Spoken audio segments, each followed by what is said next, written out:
Hey guys, in our last session, after entering the tunnel, you were each whisked away to separate challenges.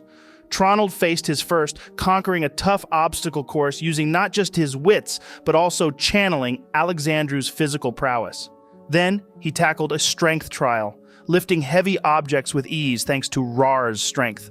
Completing these tasks, Tronald found himself in a new, even more challenging area, a vast, intricate, mystical maze looming under a mass of souls from past failed adventurers. He's now waiting for the rest of you to finish your challenges, as it seems clear that uniting your skills is key to conquering this labyrinth. So, who's up next? I'm happy to go next if that's fine with everyone else. Go for it. Just remember, try not to rely on more than one of our skill sets, or the rest of us really are going to be fucked. All right then.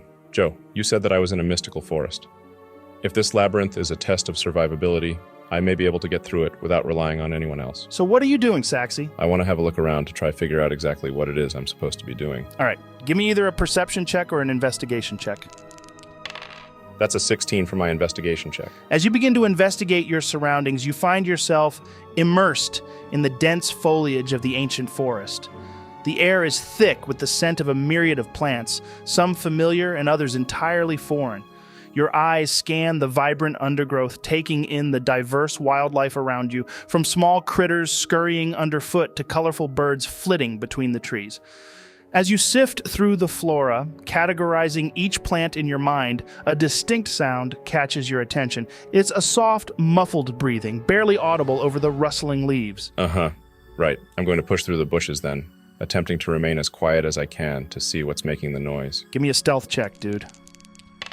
For fuck's sake, that's a natural one. Yikes, well, Saxy's dead. It might not be anything dangerous. Right. In the magical labyrinth that wants to try and kill us, it might not be anything dangerous. Well, even if it is, I feel like I'm capable of defending myself. Joe, I activate my armor as a precaution. Okay, you reach for the familiar mechanisms that trigger your protective gear. However, as you engage the device, instead of the usual smooth activation, you're met with an unexpected response. A low hum starts to emanate from your armor, a sound that's unusual and disconcerting. Then suddenly it's followed by what can only be described as a short circuit, a sharp crackling noise that signifies something is amiss. The armor fails to deploy. The labyrinth, it seems, has stripped away your abilities, mirroring what it did to Tronald. Your reliance on technological prowess and artifice, much like Tronald's reliance on magic, has been completely neutralized by the labyrinth's rules. Oh, fantastic. I thought it would have only stripped away abilities, but it seems like nothing we usually rely on can be used. Whatever. With a natural one on your stealth check, your approach is anything but subtle. Branches snap and leaves rustle loudly under your feet, the noise amplified in the quiet of the forest. As you push past the dense shrub line, you inadvertently cause even more disturbance. The short circuit of your armor emits a series of unexpected sounds, further contributing to the cacophony, the noise reverberating through the clearing. There, just beyond the shrubs in a small clearing, you find the source of the muffled breathing. It's a unicorn, lying prone on the forest floor. At the sound of your approach, the creature's eyes snap open, wide with fear and confusion. Though it's clearly too weak to rise, its body tenses, and its breathing becomes more labored in its panic. The unicorn's once magnificent coat is dull and lackluster, and its majestic aura is overshadowed by its evident suffering and weakness. Despite its fear, the unicorn is unable to flee or defend itself, lying helplessly as you stand, a witness to its distress. Do I feel like this is what my task is, Joe? To help the unicorn? You're uncertain. There are no clear signs or instructions, but the presence of the unicorn, so prominently placed directly in your path, seems more than coincidental. Considering the nature of the labyrinth and its challenges, it stands to reason that this isn't just a random encounter. Okay, well, I guess I walk up to it then and see what's wrong with it. Hold on, Saxy. Don't just rush in there. The unicorn is already in a state of distress, and your noisy approach has only heightened its anxiety. Approaching it abruptly could do more harm than good. It's crucial to find a way to soothe it first. In its current panicked state, it could inadvertently harm itself even more. If your task is indeed to help this creature, then you must be careful not to overwhelm it, risking further injury or even a fatal shock to its system. Joe, do I know what unicorns like to eat? Give me an intelligence check.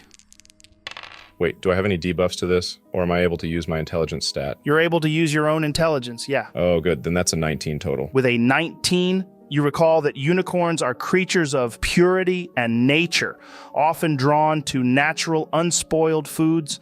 They are known to favor fresh, sweet fruits, particularly those that grow in enchanted or ancient forests. Well, luckily for me, we're in an enchanted ancient forest.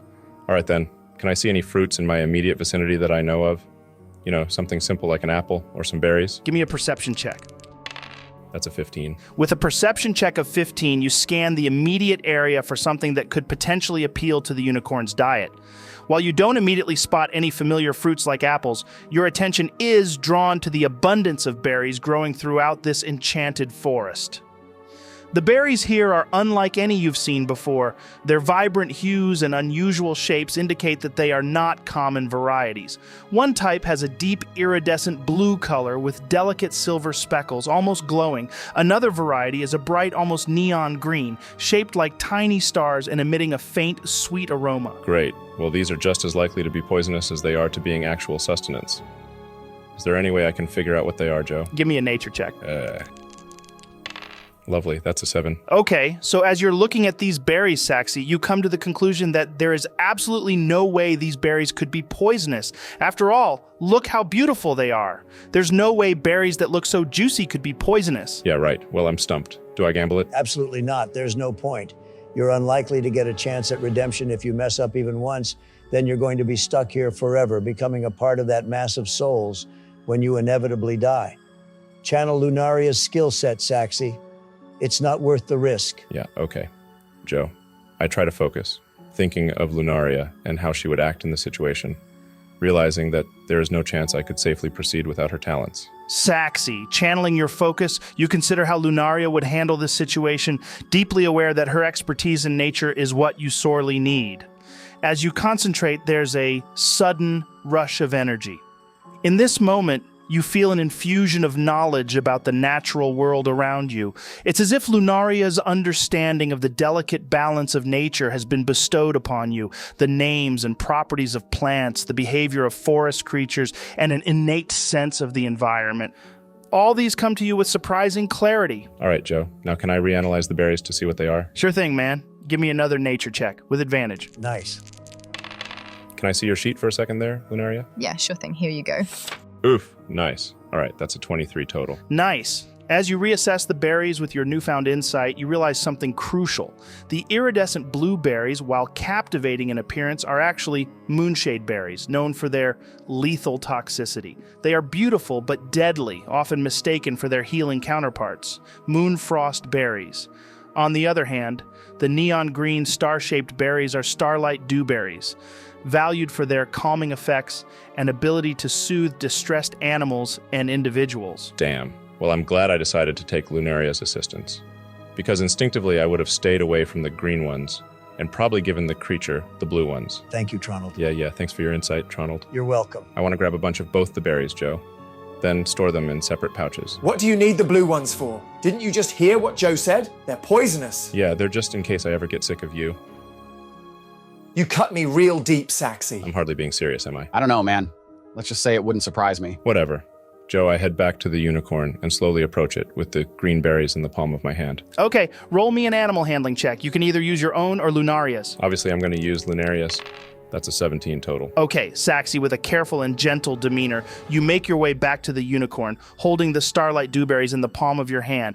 As you near the unicorn, it watches you with a mixture of caution and curiosity. Despite its evident wariness, its weakened state renders it incapable of fleeing. You notice its eyes following your every movement, a faint glimmer of hope amidst its fear. Slowly, you extend your hand, offering the berries. The unicorn, hesitant at first, seems to sense the soothing nature of the starlight dewberries. Gradually, its apprehension gives way to trust. With a gentle nudge, it begins to nibble on the berries directly from your hand. You feel a connection, a bond forming as it cautiously feeds on the berries, each bite bringing a bit of relief and calm to the distressed animal. See, there you go, buddy. There's nothing to be afraid of. I just want to help. What is it that's wrong with you? As you gently reassure the unicorn with soothing words, it seems to sense your intention to help. Responding to your soft tone, the unicorn shifts slightly, allowing you a clearer view of its condition. With a weak movement, it lowers its head towards its side, revealing the true extent of its affliction. What you see is alarming. A large portion of its side is infected by a sinister-looking blight. The corruption has a dark appearance, spreading across its once pristine coat. Even more disconcerting is the rate at which this blight is spreading. As you watch, it visibly creeps across the unicorn's body, the edges of the infected area slowly expanding. The sight is both heartbreaking and urgent, underscoring the need for immediate action. So how the hell do I go about fixing this? And how long does it look like I have before the blight consumes the creature entirely? Give me a medicine check. That's a 15 total. As you assess the severity of the blight and its rapid spread, you estimate that you have approximately 30 minutes before the affliction completely consumes the unicorn. I don't know, Joe.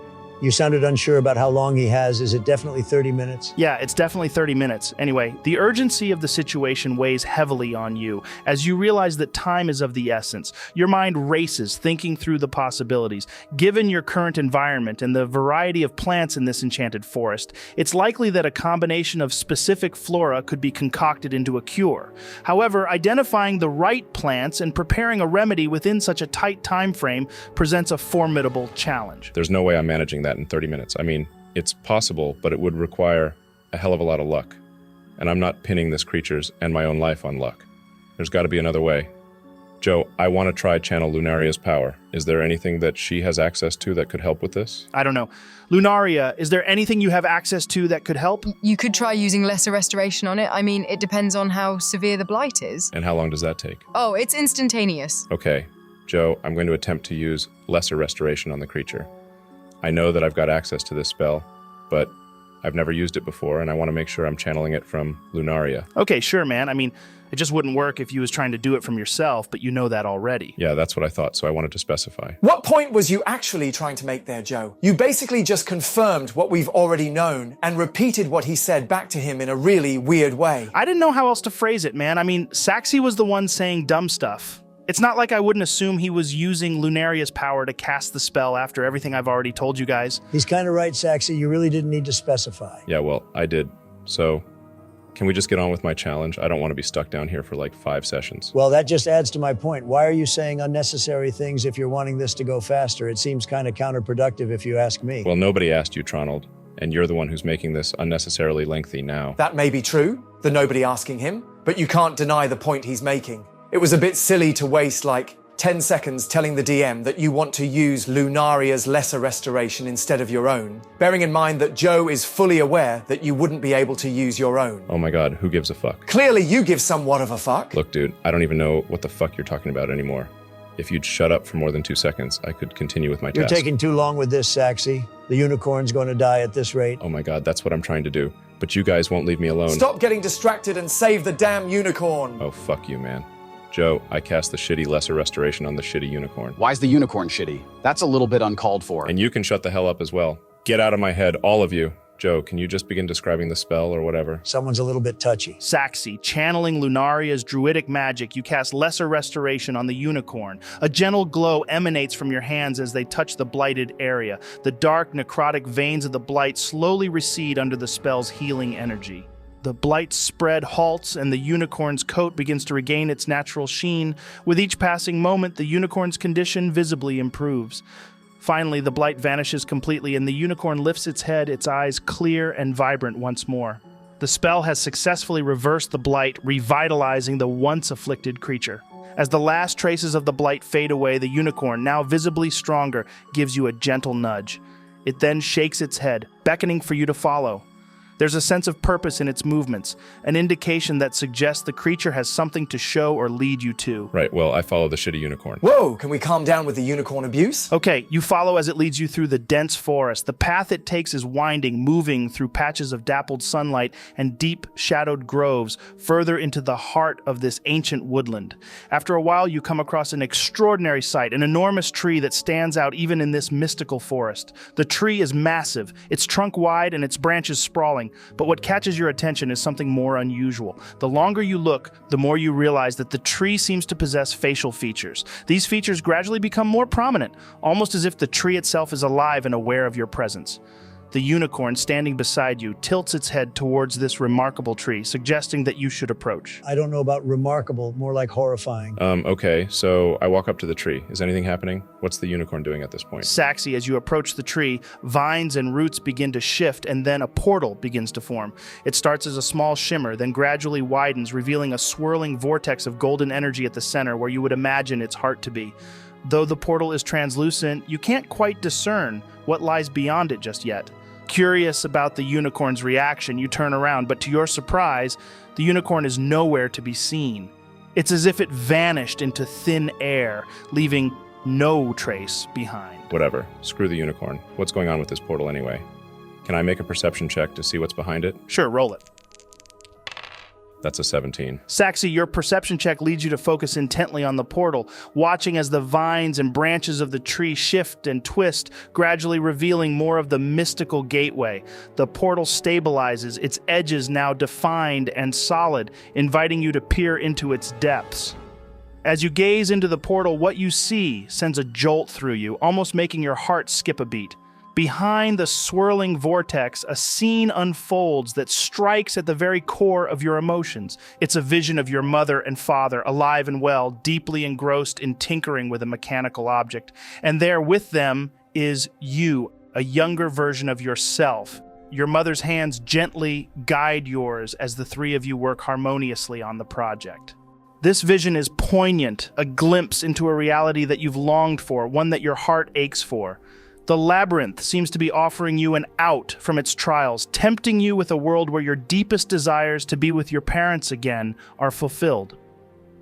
For a moment, you're transfixed, caught in the grip of shock and longing as you watch this idyllic scene. But as you come back to your senses, you notice the vines of the tree beginning to weave back across the portal. Time is running short, leaving you with only about 2 minutes left to make your choice. Mother. Father. Joe, I take a few steps towards the tree. Saxy, please listen to me. I know what you're seeing, the pain and longing it's bringing up. It's a vision of the life you've always wanted, a chance to be with them again. But you have to see it for what it truly is. This isn't just about reuniting with your parents. It's a test, a powerful illusion crafted by the labyrinth to play on your deepest desires and fears. Think about it, Saxy. This labyrinth, with all its twists and turns, it's about challenging us, pushing us to confront our past and our deepest wounds. But it's also about teaching us to move forward, to grow beyond our sorrows. Your parents, the people who loved you and taught you so much, would they want you to live in a dream or to face reality with courage and hope? But Tronald, is a dream really that bad? In a dream, everything feels real, just like reality, except there's no pain, no hurt. I raise my finger and point to the portal, Joe.